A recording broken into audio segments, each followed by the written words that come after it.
Everybody look at me, happy fellow you will see. I've got someone nice, oh gee, oh what joy, what bliss.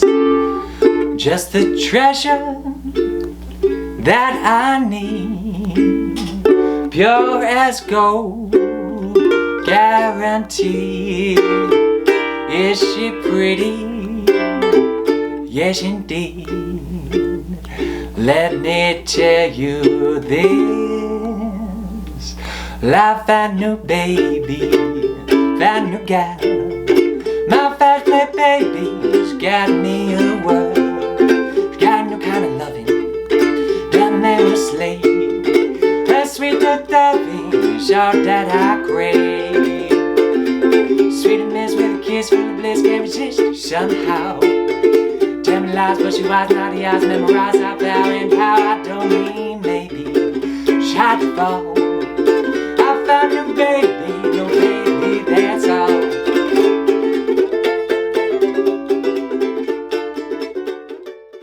Hey friends, this week we were working on the 1926 tune by Spencer Williams and Jack Palmer entitled I've Found a New Baby.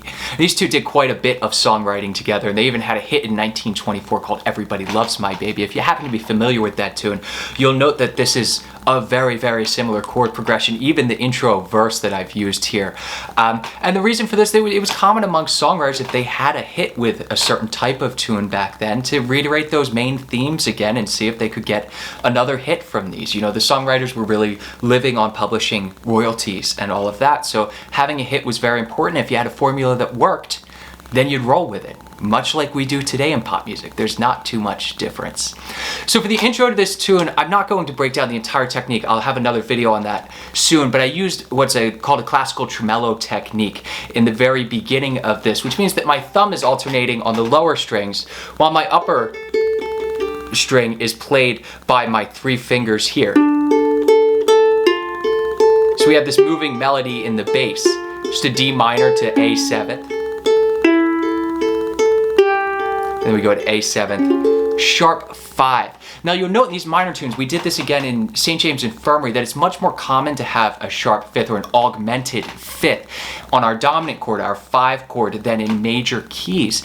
And the reason that we do this, we're in D minor in this instance, that sharp 5 on an A7th is an E sharp, which is really the same note as an F, the 3rd in our D minor chord. So it gives us an extra common tone while also giving us that instability of a dominant chord, but not just a dominant chord, stacked major thirds of an augmented chord. So what I did with the beginning of this, with the verse, the intro verse, which feel free to leave out, but this is actually, I think, a rather good one that many groups still do. We'll usually do this rubato or freely, slowly, before we get into the up-tempo section of the tune. And this is a pretty standard minor progression. We're going to D minor to A7th, and then we have a D7th in the 3rd measure instead of the D minor. The reason we're doing this is it's now acting as the dominant chord to get us to that G minor 7th that we're having. Your hear out leads you right there, where a D minor 7th wouldn't quite really give us those leading tones to get there as strongly. Now likewise, we're using that E minor 7 flat 5 to get down to the D minor, which might sound kind of odd, but you'll also note this is really one note off, a half step off from an A7 flat 9 chord. So we have a lot of similarities from the dominant chord in this 2 chord here that we're using to get back to the D minor. So it's just a different way instead of using a dominant chord to get around to. And then we really just repeat that theme one more time, and then we're into the top of the tune. And for this tune, what I did is use the flick stroke that I taught earlier this week, and I'll link to that video down below in case you haven't caught it. It's a really great strumming technique to use for faster up-tempo tunes, such as this, and even in gypsy jazz circles. This is a very popular gypsy jazz song as well, or manouche jazz. It was played by Django Reinhardt. Also worth checking out, of course, Charlie Christian's recording of this, which is one of my personal favorites, but I just have a soft spot for Charlie Christian. That's why I named my cat after him. So we get into this tune, the chords kind of fly by, but you'll note that this is really a fairly typical circle progression that we have. We're going around in fifths after this first chord. So we start on a D minor, A7th to get us right back to D minor. So it's effectively 3 bars of D minor up front, and then we modify this to a D7th. So we now have an F sharp on our E string, And that's just walking us up to a G, which is our next chord, which is the dominant of our C7th, which gets us to F, which now brings us to the tonic. And this is one of those money songs that really goes back and forth between minor and major. But F major, where we end up at the end of this, and our D minor chords, you'll note, are very closely related. You know, a D minor 7th chord is really the same as an F 6th chord. So we're changing the tonality, but really the harmony is very, very similar.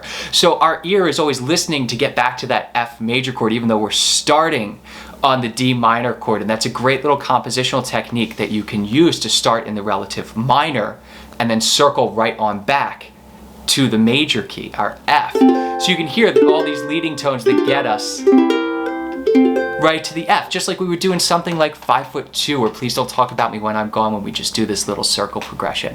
Now the bridge is a little bit different than what we have in Everybody Loves My Baby. This is where the tunes really do differ. We start on the dominant chord on A7 for 4 bars. Sorry, 2 bars, and then we're right back to our D minor. And then we do this fun little thing. We're going to the G7th. It's our dominant 2 in the key of F, and then to C7. So this is really the same circle progression we just used. And then we resolve from this C7th, but we have to get back to a D minor. So we're going from C7th to A7th. And feel free to use your A7 sharp 5 here with the first finger on the E sharp on your E string as well. And that can just give you a little bit more of harmonic movement to say, hey, we're going back to this minor key now. We don't want our ear to at all think that we're going back to an F. Right? A whole lot of this and the chord voicings that we use, and luckily root position voicings really do work in this context, is providing these common tones, you know, the notes that are the same in each chord, as well as leading tones, those moving tones that move us towards the next chord. And you'll see that songs such as this, and it's a very common progression, give us a lot of those tones and that really direct motion. There's no ambiguity to it. And that's really what we want to strive for. So if we're playing this, I mean, you could play a D minor 7th up here, your A7th down here, you play a D minor 7th here. But just using our typical root position voicings, we get this really nice and close movement between the chords, besides that it's much easier for us to actually get around the tune when we do this. So if you like this tune, please hop over and join my Patreon community. I have the lead sheet over there for you. And as always, if you have any questions, do feel free to leave them in the comments or just shoot me a message on any of the various social media platforms or via email, and I'm always happy to help you out.